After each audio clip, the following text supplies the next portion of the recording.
Welcome to Oregon Indie Film, a video podcast that shines the light on Oregon's independent film industry. I'm your host, Dawn Sellers. I interview Oregon's independent filmmakers who offer insights into the creative process, challenges, and triumphs of making movies in Oregon. This interview is one in a series of conversations this summer with filmmakers whose work will be screening at the Portland Festival of Cinema, Animation, and Technology, also known as PFCAT. As part of the work Shannon, Breen, and Justin Oliphant do with the Long Now Foundation, their documentary Elders of Time is a fascinating look at the philosophy of time, specifically bristlecone time, a conceptual, climate-aware measure of time created by artist and philosopher Jonathan Keats, in collaboration with the Long Now Foundation and the Nevada Museum of Art.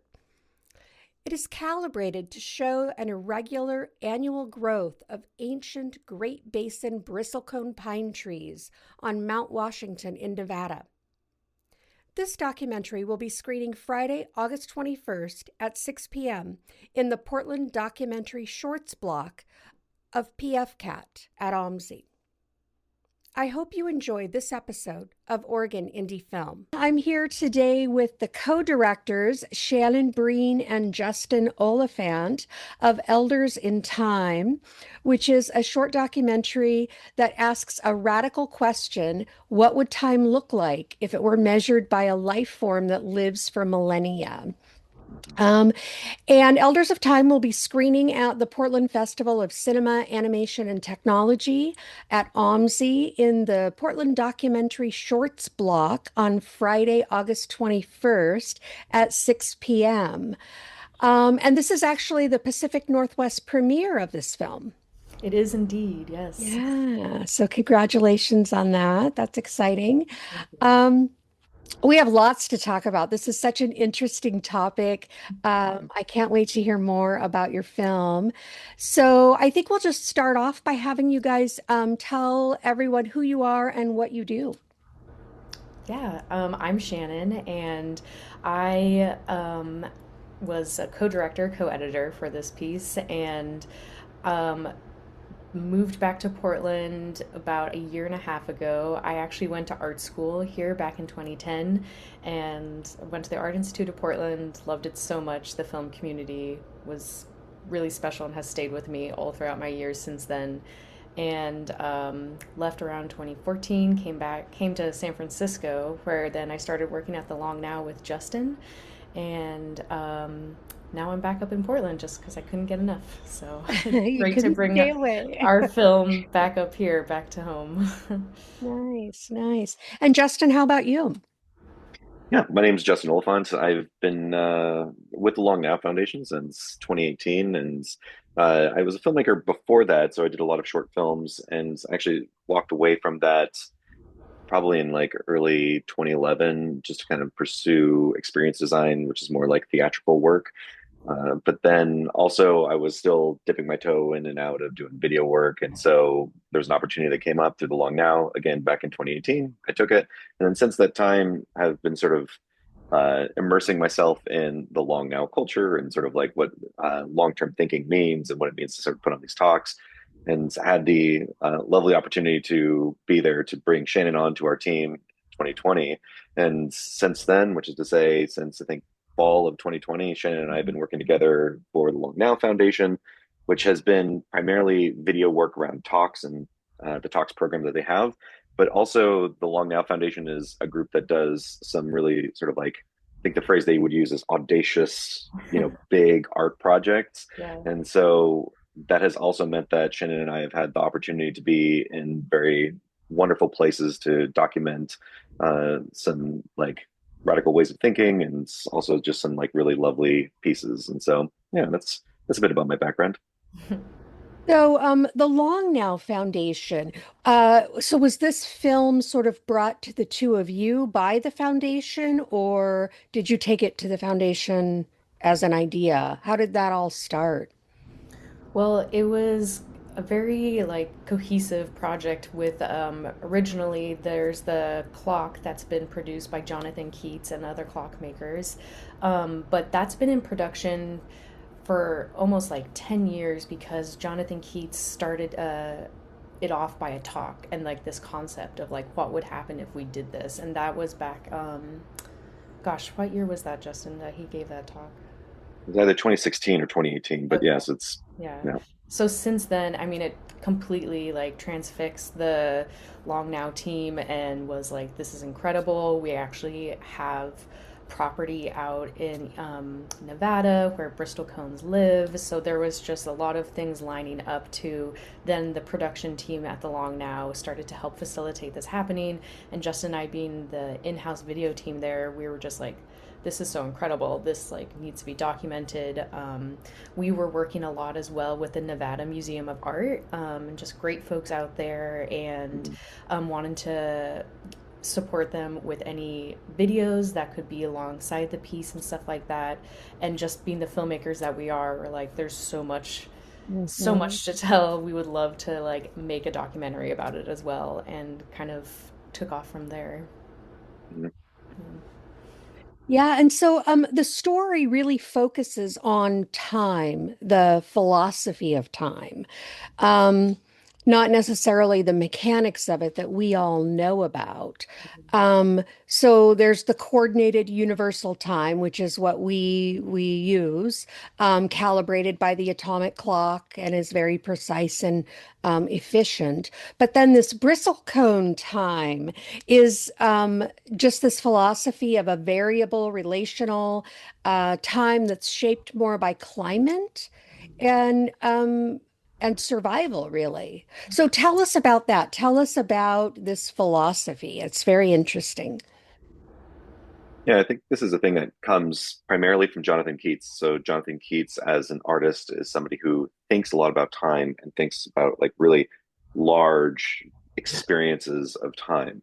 And so, uh, if you ever have the pleasure of being with Jonathan as he's sort of discussing time, discussing sort of our relationship with time, it's hard not to be entranced a bit with what he has to Yeah. say.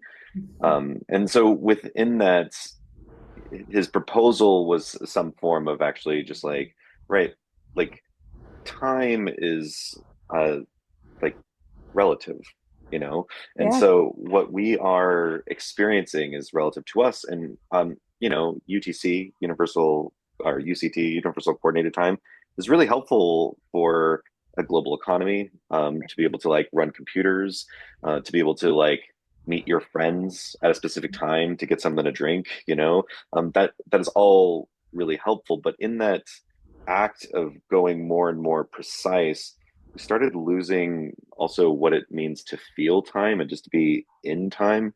This is, I would say, a little bit of Jonathan coming out in my description of this. And I think Shannon and I have listened to so much of Jonathan Yeah. speak about it, it's hard not Yeah. to. Yeah. But within there, it also became this thing where it's like, yeah, what does it mean to think about and consider what time means to other beings? And so within that, Jonathan was able to, again, work with the Long Now Foundation and the Nevada Museum of Art to be able to like propose a concept in which what does it mean to like look at something that has regularity, which is to say bristlecone pine trees, because they can live up to 5,000 years. You can go back in time and see, like on average, how big that ring growth looks like, right? And so if you can actually look back at the last 3,000 years, even like a section of that time, to understand what that average looks like, then we can also look at the years that we're occupying, today, this last year, or the couple of years before, and understand how that tree has sort of like adjusted that ring size, either larger or smaller, based on the climate conditions that are happening and the outside forces, and then understand that the tree itself is experiencing this other time. And so this concept and this idea that we all have to be, I think Jonathan would use the phrase shackled to Yeah. universal coordinate time, Yeah. is not, it doesn't have to be that way, that we actually can become more aware of other times. And as we become aware of other times, we can then also give space for ourselves to also ourselves experience other times. And so, again, all of this is a lot of Jonathan's philosophy that, you know, Shannon and I became really entranced with. The Long Now Foundation really sort of like connected with, as well as the Nevada Museum of Art. And so, this idea of how to then also like express this idea to people became one of the big fundamental questions. And so, one of those ways of expressing it is the clock. So if you go to the Nevada Museum of Art, you can see this large, beautiful clock. It's a double pendulum clock with two different dials on there, and it's absolutely extraordinary. But to be clear, the other is, in Jonathan's writings and in this documentary, right? Like figuring out ways to make it so that people can understand and connect to it. It's a difficult idea. We are Mm-hmm. so used to our cell phones and our Mm-hmm. clocks and our friends telling us what time it is. And so to let go of that and to sort of embrace another time, it is, again, a deeply philosophical conversation that we are hoping, I think Shannon and I are both hoping that a documentary is able to help tell that story, tell that information to people so that, if they don't get it from the clock, if they don't get it from Jonathan's writings, perhaps this is a thing that resonates more with them. Hmm. But then also within that, there's an understanding of like the human effort that went into it. And I think, there's another component of this film that uh, was also really sort of an enjoyable thing to watch, which is what does it mean to be part of like a intergenerational like art piece? But yeah. Yeah. I mean, it really makes sense. I think, as a kid, I learned you look at the tree, right? And you count the rings and that tells you how old the tree is. But it never really made sense to me because the rings are different sizes. And so this philosophy really sort of explains that to me at least. Um, but tell me about this process. You interview Jonathan, obviously, and look at the clock. Don't, without giving too much away about the film because we want everyone to get their tickets and see the film. But kind of tell me about the process of making this documentary and how that went for you. Well, it was quite the venture because it was like talk about long-term thinking and long-term projects. There was this idea that's been like brewing for a while and in production. Andrew Warner was spearheading a lot of this production, and um, it really was about first getting the project put together and then journeying up the mountain to start conceptualizing it, see if this could work. And there were so many parts that we wanted to film, but then we couldn't. And so, as it does in filmmaking, we first sat down with Jonathan. I think the first time we actually sat down with him was up on the mountain. Was that right, Justin? I think actually the first time that we really started talking with Jonathan was on another project. It was This Present Moment Oh, that we were right. working Yeah. on. Yeah. Okay. Which is another great project that we did up in the up on the mountain with Alicia Eggert and some neon art. Another great thing called This Present Moment. If you ever want to check it out.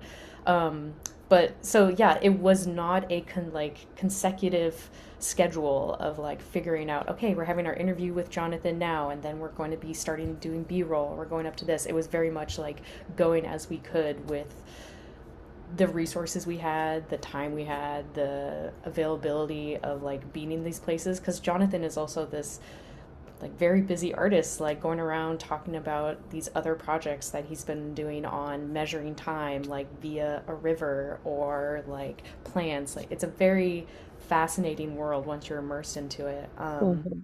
And so our last bit of filming was 2 years ago, I believe. I think it was just last year. It was 1 year ago. Was it? Wow. Editorial That's feels like Yeah, takes yeah. forever Yeah, sometimes. exactly. And so now like we've just been really immersed in the edit, and we finished that pretty recently. And as it goes in filmmaking, there's always more we want to be like editing and getting out there. And we have so much footage, so many beautiful things, but there's only so much time to tell a story.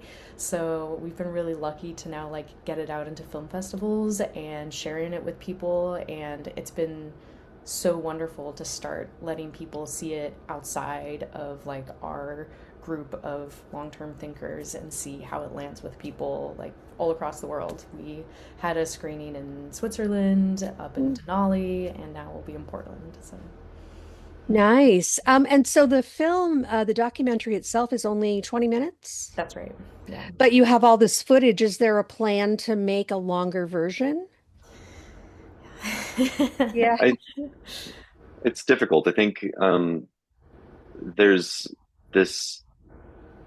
I alluded to this idea that this is an intergenerational art project, Yeah. and so within that, uh, that means it's not just an intergenerational art experiment for the art itself. So the effort that it took to actually bring all these things out there and sort of install them, and the clock itself.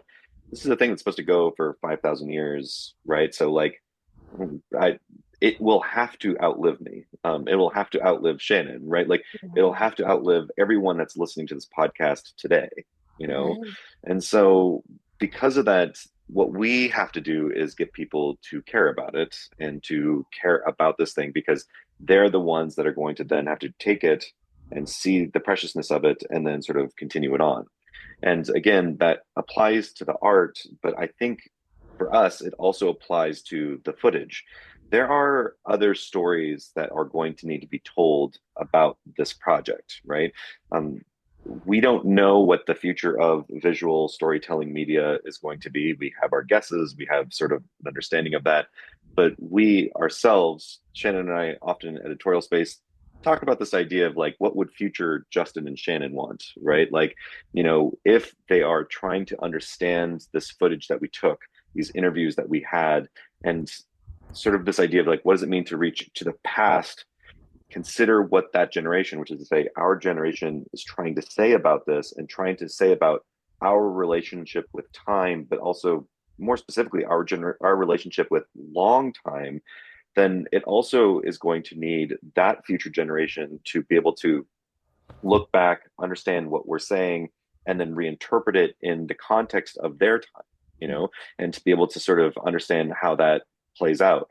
And so I would make the argument that, yeah, I mean, I think Elders in Time is step one in this process, that we have created a short documentary.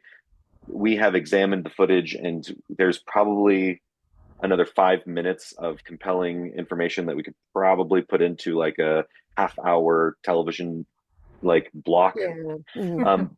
But that there's the longer stories that probably want to be told over time, and that's where the compelling additional footage becomes. The footage of these trees, it's really beautiful, and I mean, hell, we could have probably made a documentary that's just trees for 30 Right. minutes, Oh, yeah.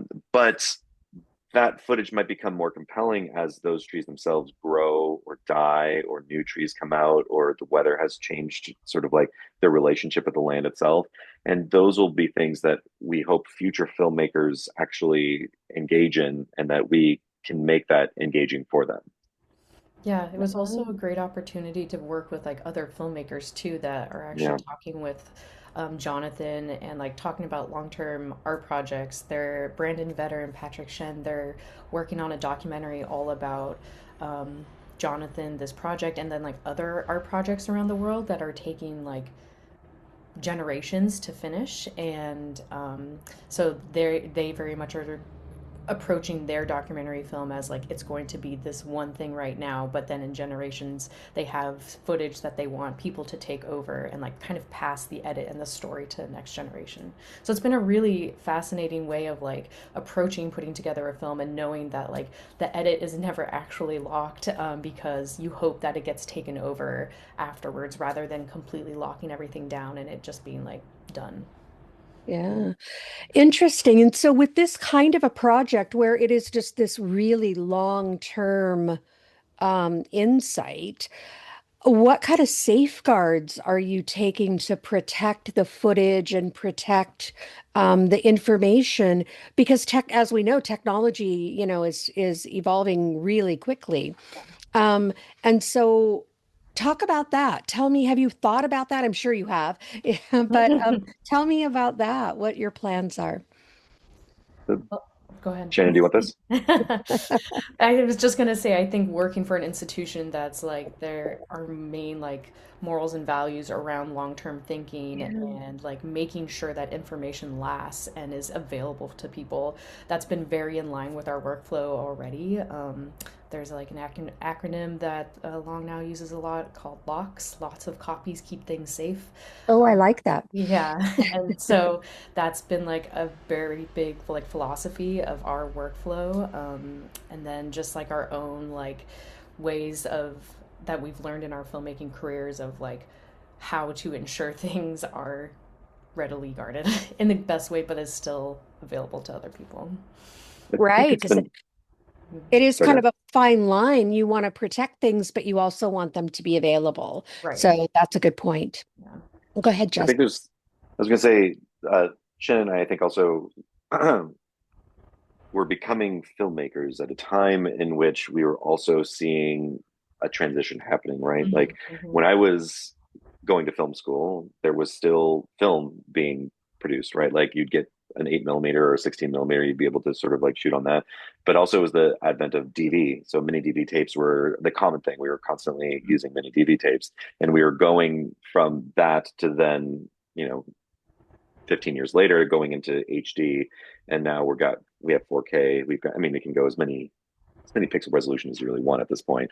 But like having said that, watching that archival process happen from the analog to the digital and understanding that like both of them, like that process will continue, right? Like uh Shannon and I are not like we're aware of it. We are trying to, keep best practices alive within it.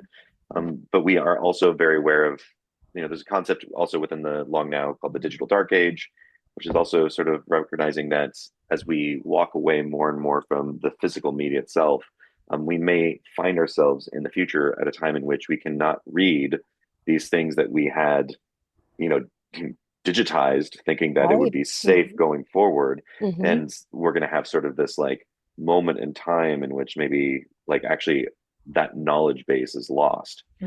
And so the hope, and I think the hope of working with an organization like the Long Now Foundation that sees itself as a long term, long thinking organization is that under sort of the, I don't know if the word is safeguards, but underneath their umbrella of long term thinking, we're able to make sure that these important projects are able to continue that continuity from one generation to the next using sort of the structure that they're able to provide.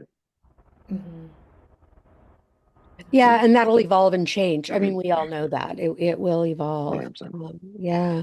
So, you mentioned a little bit about, when we talked about adding some footage, and you mentioned about television. And so, is it your hope that this could be a television, production?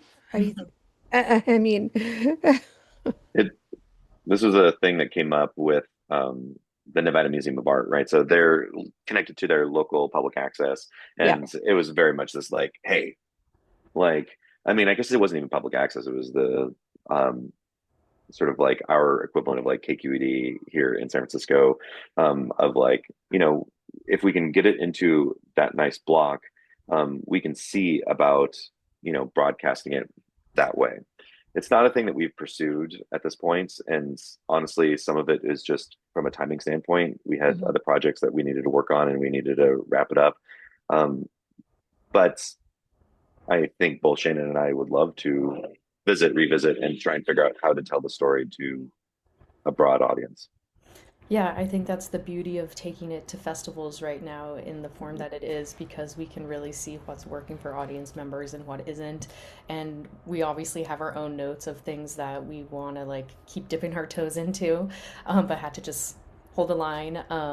But yeah, it's going to be really great to be at the festival here in Portland and see like how people are responding. I haven't been able to make it to the other festivals, so yeah, it's really such a fun project to work on, and I am always thinking about it. It's always in the back of my mind of other footage or like pieces. We have so much gorgeous footage from Kayla Sharp was our cinematographer and drone operator. Justin and I also did some shots, but like Kayla really got like, oh my God, so many beautiful things that would love to add more to, but there just wasn't enough time wise. So here's hoping that it gets put out into the world in a different way after film festivals. Yeah. And you both come from editing background. Is that correct? I do. I've Yeah. been most doing a lot of editing and assistant editing, but Justin's done a little bit more than that. Yeah. Yeah, I come editing and directing, but Oh, yeah. okay. And you've worked on some bigger projects too. So, how long have you been with the Now Foundation? For the long now, I've been with them since 2020, so 6 years. Oh, okay. Yeah. But I've been doing that part time and then also trying to do like freelance editing work just to like keep my toes there and but have always I actually got brought to the long now by working on a documentary called We Are as Gods that is the around Stuart Brand, who is one of our founders, and I was really transfixed with the concepts that he was putting together in that documentary that then the pandemic happened and lo and behold they were looking for a video editor and I took the job listing. So Yeah. but, Yeah. And so yeah, let's talk about maybe some other projects that you both have going on. This Elders in Time is in the festival circuit now, and who knows where that will lead. But as filmmakers, I know we're always working on other projects at the same time. So tell me about some other things you have going on. yeah, just I think, I mean, uh, it's kind of actually a complex question for It me, is. Yeah. because uh, I think I mentioned that in 2011 I started working away from video, and that Yeah. actually it was the Long Now Foundation that brought me to go back into doing video work. And within that, most of my video work is centered around the Long Now Foundation, the different projects they've got going on. And so we are sort of like rethinking and kind of trying to understand like how we can tell the stories that we have better at the Long Now Foundation. And so from a video standpoint, that's mostly what is going on with that. But I also leave a secret secondary life. exactly. Uh, I saw a and little bit of that online. I was hoping you would talk about that because it's Yeah. very adventurous, I will It's say. so cool, yeah. Yeah. yeah, Tell us about that. so I run a project called the Explorers Guild, or I should say, I started a project called the Explorers Guild back in 2015. And the idea with that was, what does it sort of mean to sort of engage people in storytelling in a very sort of like we're out in the space itself and taking sort of the premise of we are all explorers, let's go exploring. And so I liken this to a bit of like if you took immersive theater, but what happens if you make it immersive improv? What Yeah. does that mean? And Yeah. so about once a month, I and at this point, along with a couple of the people, like we take people out and we have various adventures. We go and do all sorts of things. It's an opportunity for myself as well as some of the other people that are leading this to experiment in other forms of storytelling. What does it mean to tell stories in a space in which you are also sort of like engaging and interacting with other people who are part of the storytelling process? And so what that means is I think the last 3 months is actually probably a good gamut of experiences. One Yes. of which was we took people to we had somebody bring in microscopes, and then we were like examining sort of through a microscope. And this was a very sort of easy. We just all sort of show up and we're sort of looking at it. And these are mostly adults that are a part of this, but multi generations within adults. We do have some children that come out to them. Not so much the microscopes, which was an odd choice. But then we're telling stories of what we're seeing, what we think is going on. We have somebody there that's able to sort of like actually like tell us what's going, but it's an opportunity for us to explore that space. And that's followed by then we took 37 people out to France, right? And so then we go to France, to Paris, and then we have a multi-day, week-long expedition in which we are discovering the mythical creatures of another country and understanding sort of like what does mythical creatures say about a culture and what is it that we're trying to understand about them by also exploring all of the different facets of that. And so we are on different trips every other day kind of going through this, and we're also all engaging as a group. And then we'll have other things such as then we come back And then the following month after that, a group of people were taken out to Eastern California, where there's a train museum where people learned how to drive trains, right? Like, and this is a sort of like almost like a merit badge, skill building, our Mhm. base level, like our every child has wanted to drive a train. Well, good news, you You too can can. drive a train. And the best part is honking the horn, it's like it feels real. Um, Mm. and so that's one of the big things that I've been engaged in, which is what does it mean to develop that? And for what it's worth, I would say that what that project has also transformationally gone through over the last 11 and a half years is one of also I'm thinking beyond my lifespan and trying to also think about like what does it mean? Like, is this project important enough that it wants to continue on? And if so, how do I take it from like a one person, one idea, we're going to make this thing Mhm. happen into like more of an organization itself?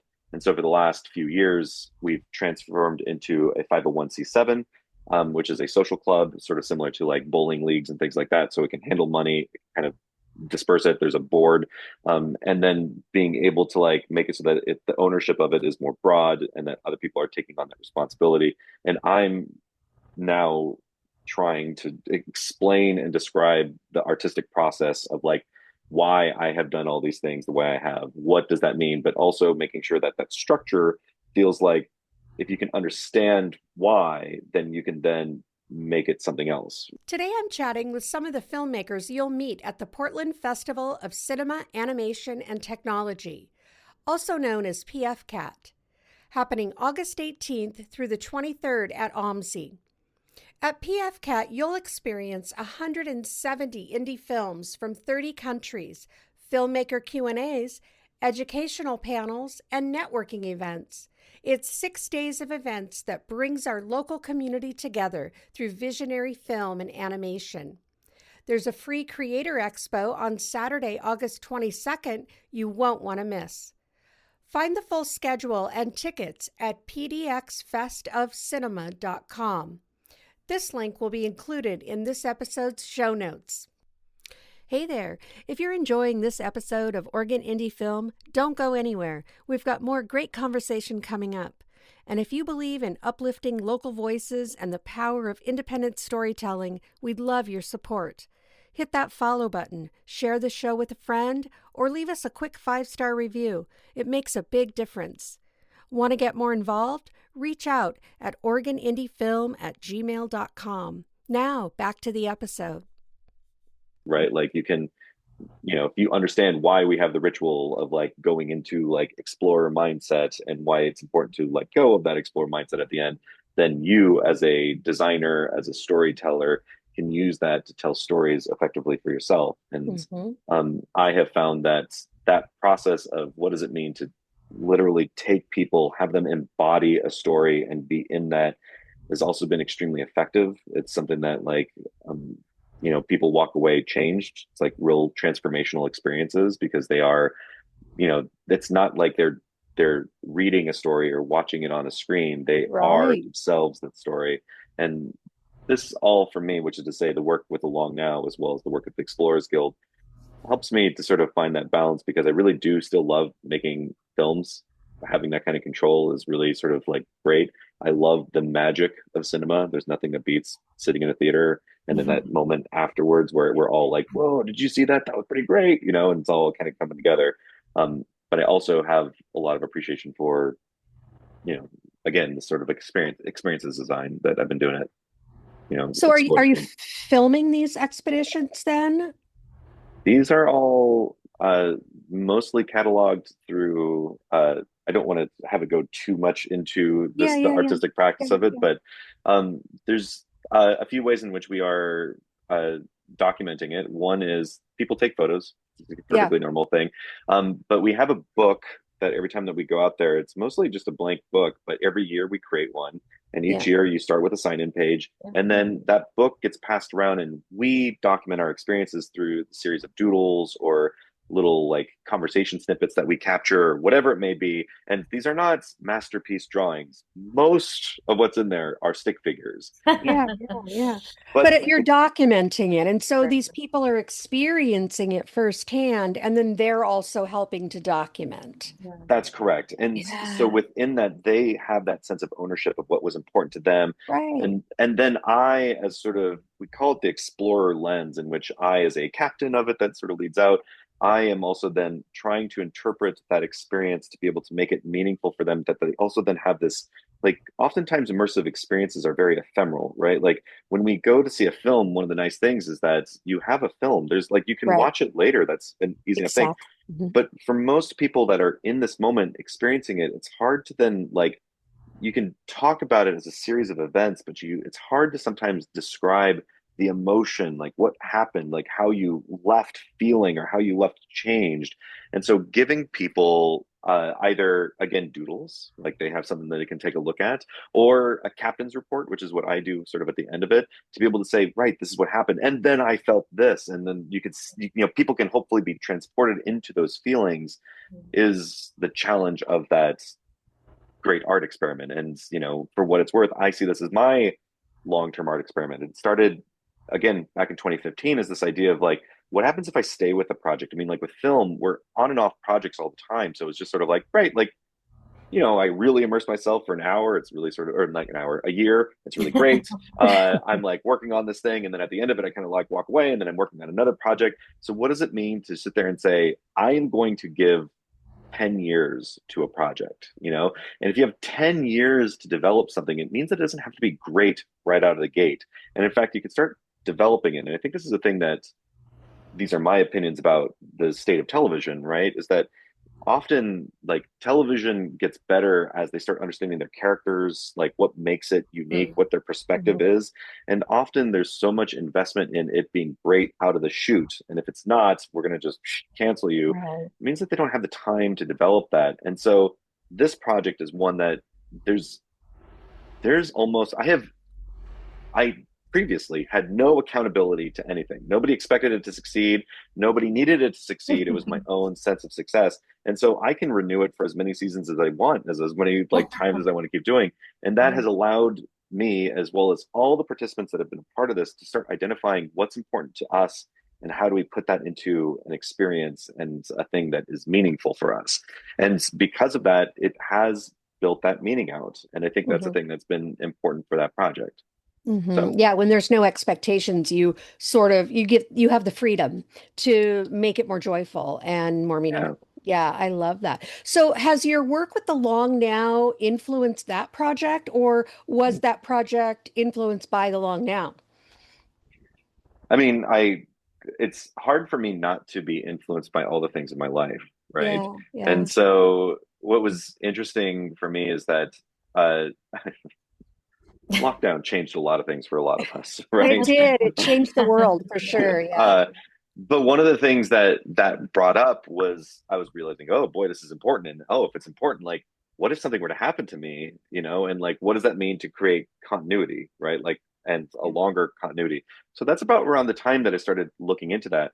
That also happened to coincide with the time in which the Long Now was going through like an executive director change. So our first executive director, Alexander Rose, was leaving at I think it was 2021, Mhm. was when he was identifying it's okay, I'm going to start going sort of like we're going to have to figure out this continuity. And there was this moment like he'd been around for 25 25 years. years, Yeah. right? He was the And Wow. first so employee of the Long Now. Wow.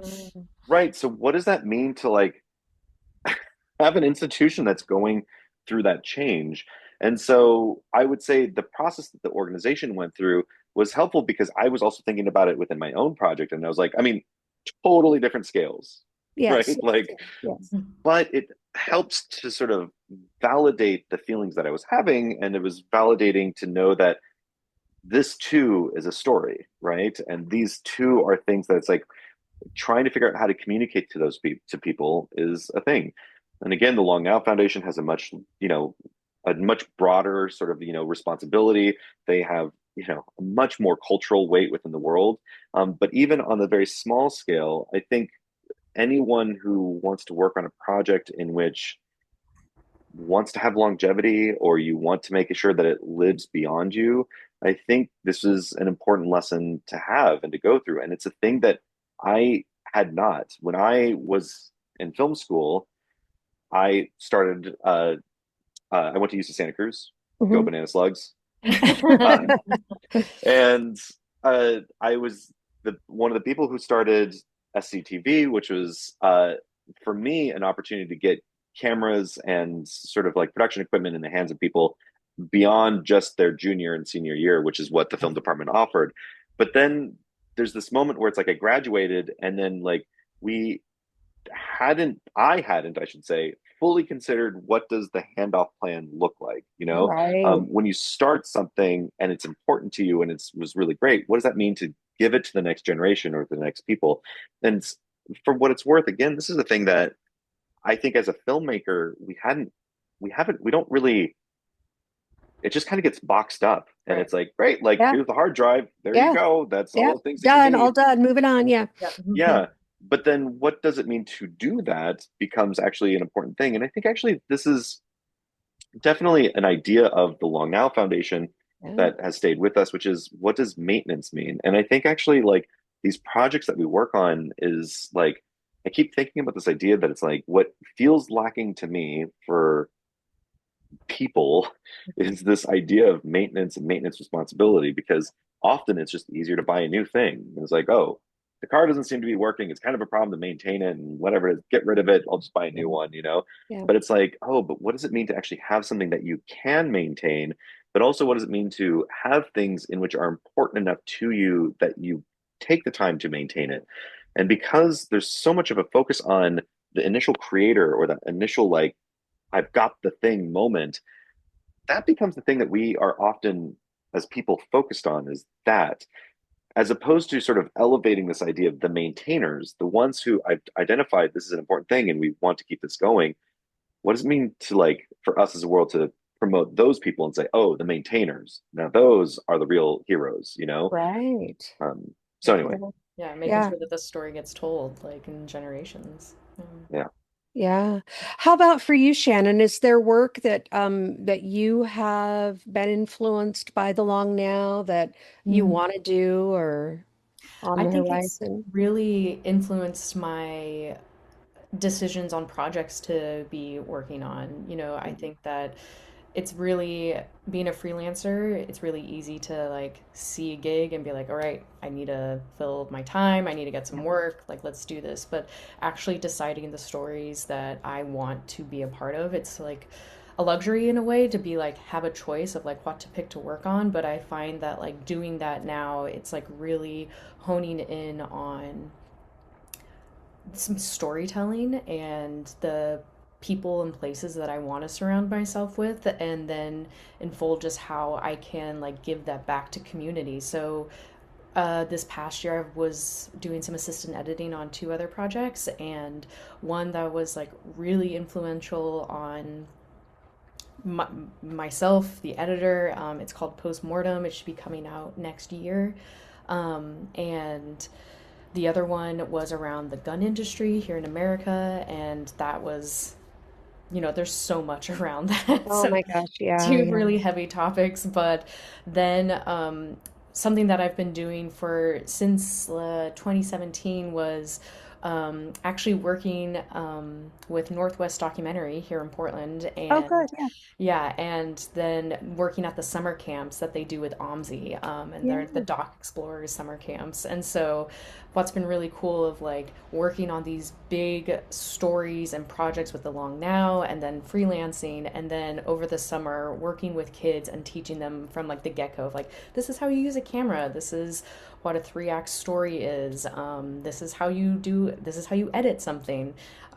Really just makes my heart so happy and is so important to me because, I went to summer camp as a kid when times were really tough in my family, and it was really influential. And I remember those adults and the things that they taught me back then, and to be able to Hmm. like pass that on to some next generations and then do it with film just really makes my soul happy. And Yeah. Yeah. Yeah, they That's like just a camp just really good balance for you, right? That you Mhm. can do all of these things and in a meaningful way. I love that. Yeah, yeah. And so camp, I wasn't able to attend it this year in person, but was able to like just support administratively. I think they just finished this past month, Mhm.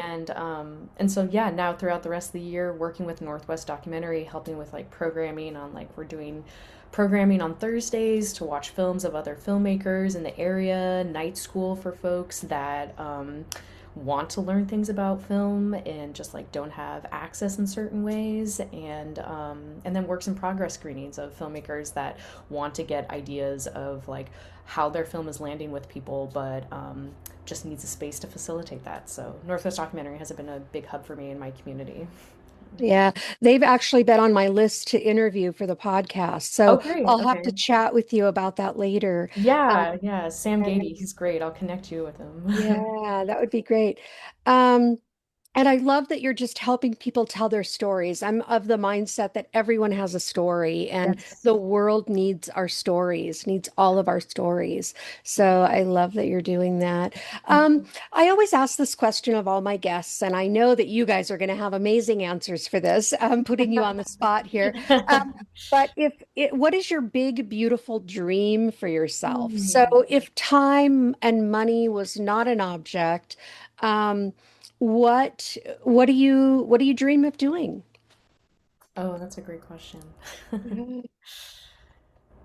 Go for it, Justin. I have to think about my if you Right. have it, not to put you on the spot. I mean, I think the as I've it's probably identified, I have a lot of passion towards what I do with Explorers Guild, and a Hmm. lot of that for me feels like it is like if you ever want to know what really sort of drives me, it's like you can look at how the Explorers Guild is structured because it's all the things that I think are most important in human life and what's kind of going on. And within that, one of the big things that I've been feeling as like a member of the San Francisco Bay Area is the lack of community and third spaces and being able to like we've carved them out of like public regional parks and things like that. Mhm. But being able to create spaces that people can find meaning, to be able to connect with one another, to be able to build out skills and like harvest that curiosity of the world.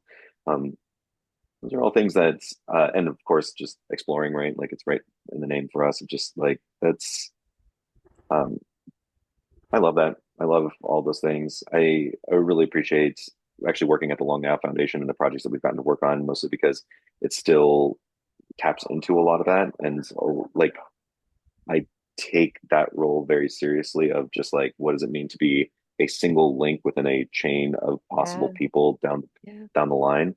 And I think that thinking like that, thinking of those next generations and those next people helps me tremendously to be able to sort of also ground me in the world.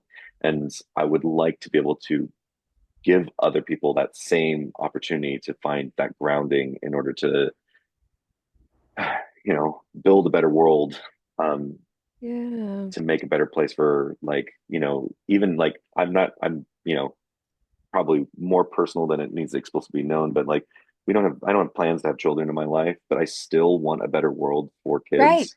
Yeah, Like I still want a better world for that generation as well as the generation after that. And like that's a thing that I can say very earnestly of just like I'm like, I don't what does it take? Like, can we make that happen? I just want to make that happen. I mean, yeah.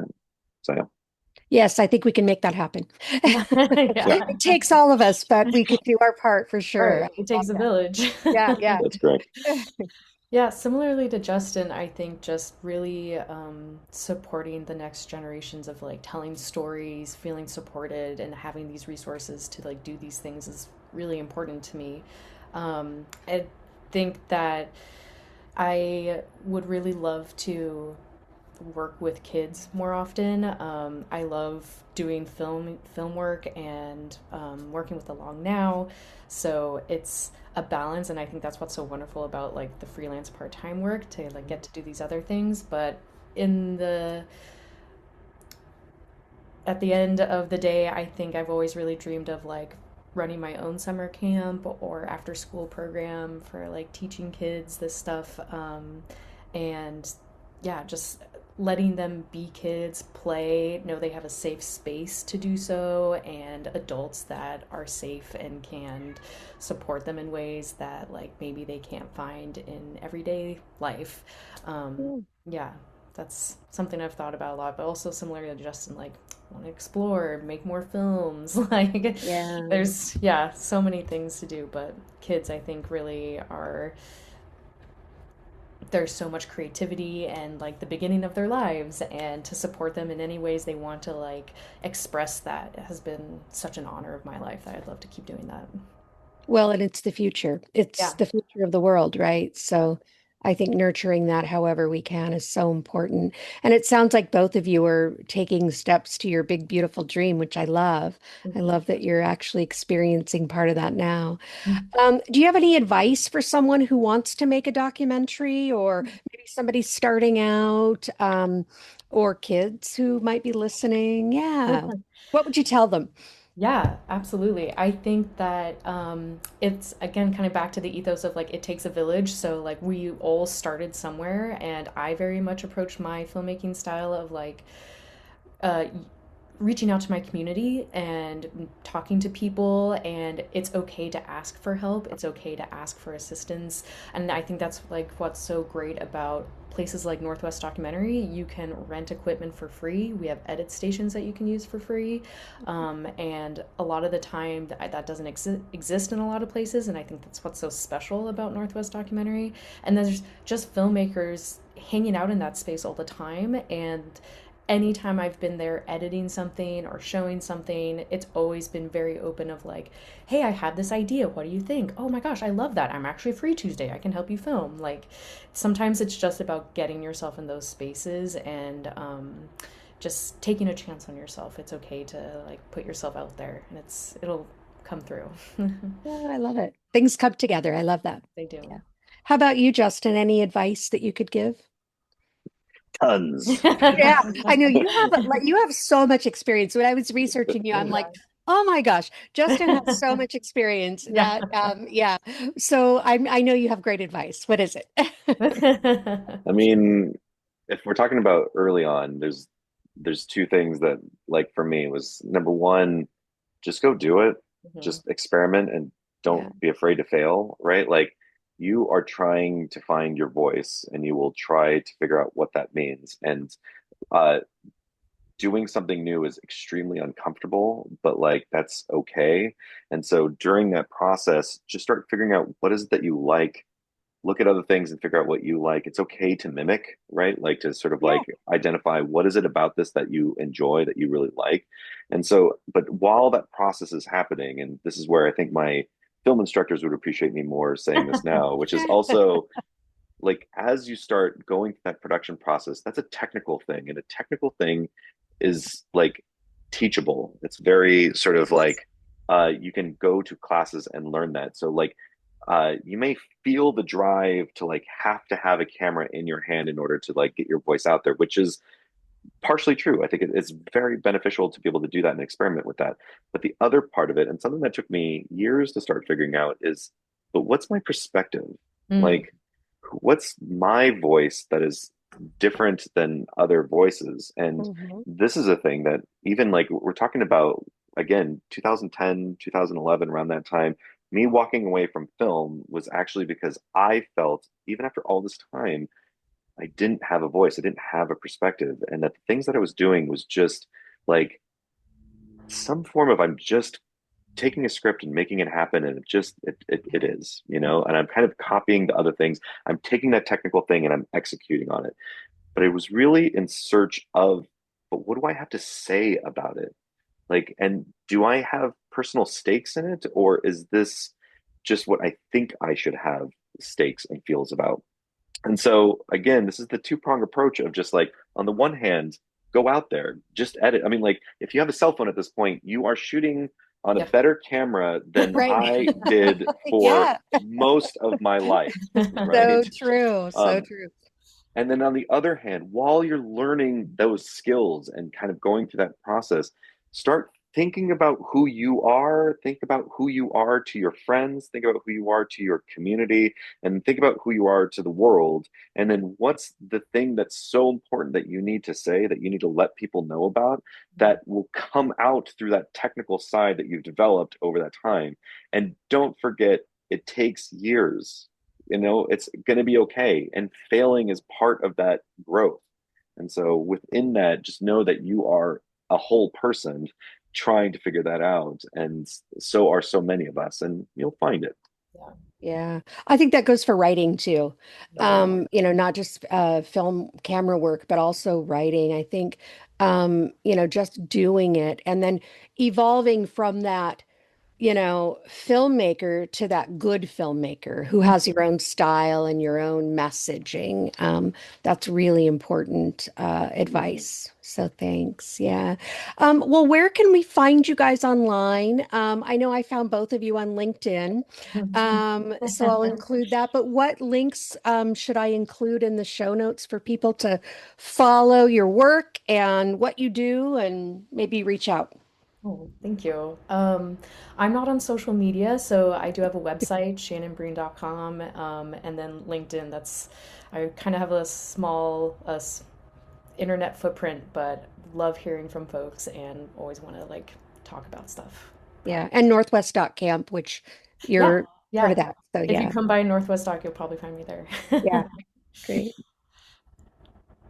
If you ever find yourself in the Greater Bay Area and you are curious as to if something's happening, the Explorers Guild, which is the thing that I was talking about earlier, you can find us at semperexplorandum.com. It's not particularly easy to remember or Googleable, but at the same time, it is a mailing list that join the mailing list and see what's happening, see what's going on, join us for an adventure, and that's you know that's one of the ways to kind of sort of follow along. But other than that, I think anytime that you watch something from the Long Now Foundation, I will say that Shannon and I have both had our thumbprints on it, Mhm. and we are trying to figure out what it means to tell those stories, right? Like, and tell them in ways that are to the next generation as well as a current generation as well as an aging generation. Like that is a thing that we are constantly thinking about. But it's also great place for long term thinking, and we like work. I mean, we like working there. Yeah, you can Yeah. say Pretty for great.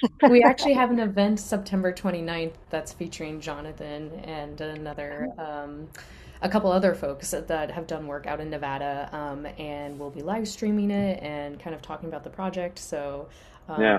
come check it out on our YouTube or come to our website and check it out. What's the address for the YouTube? What's the user for the YouTube? Is it the Long Now? I Yeah. believe so, yeah. Yeah. Yeah. Okay, I'll include those links in the show notes. That sounds super interesting.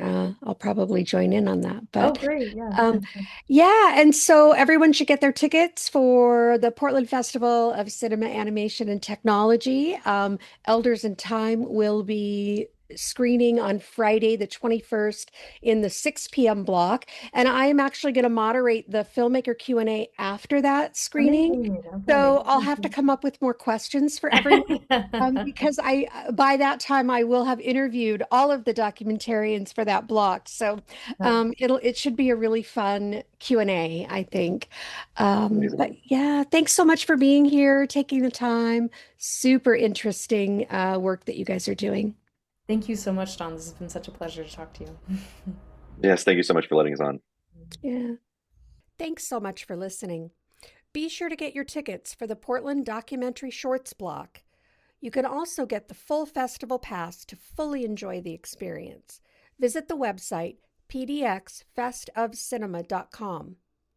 If you want to continue the conversation with Shannon or Justin about their documentary, Elders of Time, the Long Now Foundation, or their other work, you can reach out to them at the links in the show notes. Attend the festival Q&A after the film's screening to hear more about all of the films in the Portland Short documentary block. Be sure to subscribe and listen to this podcast for other interviews with filmmakers whose films have been selected to screen at this summer's PFCAT. If you enjoyed this episode, please take a moment to share it with your friends. We'd love it if you could leave a 5-star review.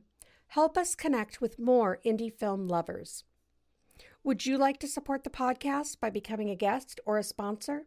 Reach out at OregonIndieFilm@gmail.com.